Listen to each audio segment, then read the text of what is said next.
Alright, so we are back for another video, and this is a highly requested IEM in the channel, so I got it in the studio. And this is the Salnotes 0, so under $20 here, dynamic driver configuration. And really interesting because this is the first Salnotes in the sub $20 range, and it seems that there's some hype in this IEM, so we're gonna find out why. And is this something that I can recommend here in this channel? We're gonna find out in this video. Salnotes, and you're getting 0 up dynamic as well. And from the get-go, the look is quite unique for the sub $20 range. And actually, in the other side, not much information here. And I actually just checked out the Salnotes Choco, and yeah, for the $100 range. It has that maybe monitor reference qualities to the overall sound. So more enthusiast maybe sounding IEMs.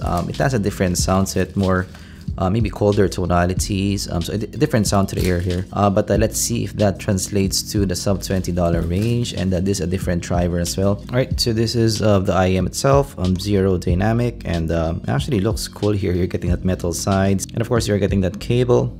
And actually pretty good looking here, especially for $20. Definitely more silky, a bit better quality for me compared to some other KZs. This is a bit more upscale, let's say, so really cool seeing this for the $20 range. So yeah, this might be one of the best that I've seen for $20 for cables. Of course, you are getting some tips, different colors as well, and you seem to be getting maybe wider board tips and also narrow board tips here, so different types here.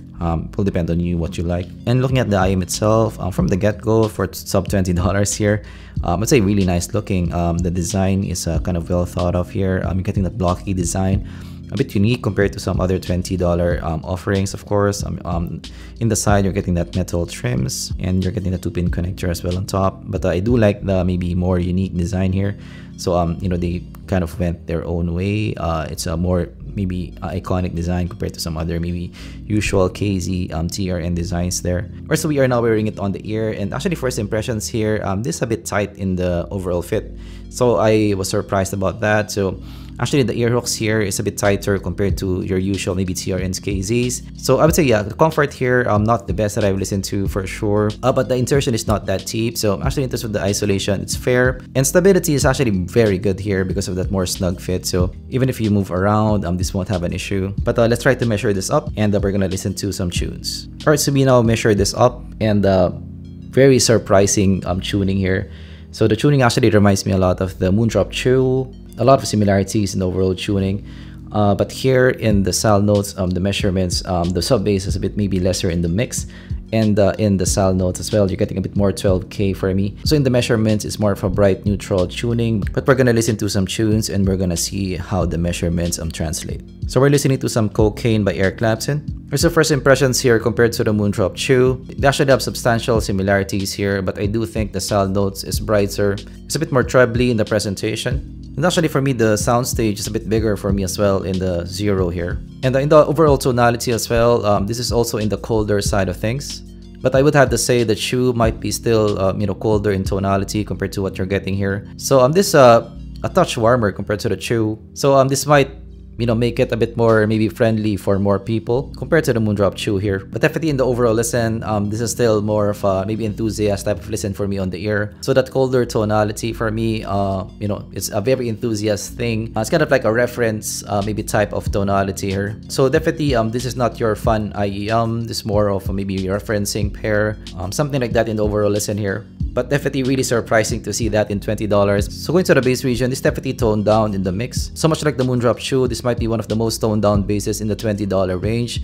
So definitely this won't be for bass heads. It goes fairly deep, but not the deepest that I've heard in this price range. So actually I would still give maybe the tightness of the bass to the Moondrop Chew here. But actually here in the 0, that's maybe a bit more maybe liveliness to the sound, again more warmth in the sound, so it has maybe a touch more fun compared to what you're getting with the Moondrop Chew. So the bass here maybe it's a touch maybe bigger in the mix. It has maybe some slight maybe mid-bass elevation there in the mix, so this gives it a bit more maybe fun in the sound. But still this is in the maybe reference side, but this is a bit more fun compared to what you're getting with the Moondrop Chew, and that might be good for some people. But definitely really nice here because it's really controlled in the mix here. No mid-bass bleed for me. This definitely reminds me of $100 plus pairs. Really surprising in the overall listen here. But maybe one issue for me in the bass here, much like the Moondrop Chew, so maybe the weight for me of the bass is I would like it to have a bit more maybe impact in the bass region. So much like the Moondrop Chew, so here it's still like that for me. But definitely for me, the technicality is really good here. So no mid-bass bleed, really controlled bass,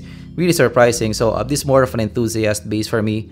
But just again, one of the few that I've seen in this price range. Really impressive on that. Let's try some vocals. Let's try some Less Groove by Earth, Wind, and Fire. Going to the vocals, really nice in the presentation here. In this price range, this is as best as you can get for me. It's smooth enough. It doesn't feel thin. So the chew, I find it a bit more thin in the note weight compared to this. This is very good in the note weight for me. In the mids is smooth enough for me, and the positioning really great for me in the mix. Maybe just slightly recessed there, but the positioning is almost there. Again, this reminds me of more expensive pairs, honestly, and that's really surprising. Yeah, I do think for the mids, I like it more than the Moondrop Chew as well. This is still not maybe the smoothest, most lush vocal that you can listen to. It still has maybe that clean nature to the overall sound. But again, this is a bit smoother compared to what you are getting with the Moondrop Chew. And I like maybe the openness in the vocal as well. They were able to find a balance that doesn't feel thin for me to listen to, but still, have good maybe separation in the vocal, which is definitely nice. And again, tonality wise, I'm liking this better. It's a bit more warm compared to the Moondrop Chew, which may make it maybe a bit more versatile to listen to for more genres. Let's try some guitars. Let's try some Sweet Child of Mine by Guns N' Roses. Actually, for me, the guitars really extended for me on top. Ample shine there, ample clarity, and even has some micro detail for me in the mix. Really surprising here, especially for a dynamic driver. The body in the cymbals is fair for me. So the 12K has that shimmer on top. That it makes some cymbals have a touch of splash there. So maybe that's just one con that I can think of. Let's try some Copacabana by Barry Manilow. Actually, soundstage quite big here, so really surprising. Maybe one of the biggest that I've listened to in this price range. Separation as well. So again, this in the cleaner side of presentation still. It's a bit smoother compared to the Chew, but it's still in the cleaner side of presentation. So the separation actually for dynamic driver is really good for me in the presentation here. Alright, so for the Salnotes Zero, what do I think of it? So this is a really big wow for me, especially for this price range. So I actually do like the Chew, yeah, for me it's unheard of before in the $20 range. But for me, this takes it a notch up because this will be a bit more friendly for more people because of that maybe slightly warmer tonality and having a bit more maybe liveliness in overall sound, a bit more impactfulness to the bass and a bit more clarity on top. So this is maybe a bit more friendly, Moondrop Chew in that regard, a bit more versatile Moondrop Chew in that regard, and that's definitely a unique selling point here. For sub $20, I think $18, $17, there's a lot of value here, crazy value actually. So one of the few that I've seen in this price range. Yeah, definitely will be a top contender in the channel. Actually, for me, maybe a top 1 contender in the channel. That's really very surprising for me. Alright, so that's my look with the Salnotes Zero here. Really interesting. Yeah, this is the IM that I'm waiting for when I mentioned the Chew before, that what will be the counter to the Chew from other maybe manufacturers, and this is one of the counters. So really interesting here. So dynamic driver sub 20 war for 2022. Is it still gonna be more competitive in the long run? We still have 4 more months, so really interesting to look at the other IMs that's gonna come out in 2022. So that's my look with the Zero. Of course, if you learned something, leave a like and subscribe for more content like this in the future. Have you listened to this? What do you think of them? Do you like them, not like them? Of course, let me know down in the comments below. Thanks for watching, and I'm gonna see you guys in the next zpolt video. Goodbye.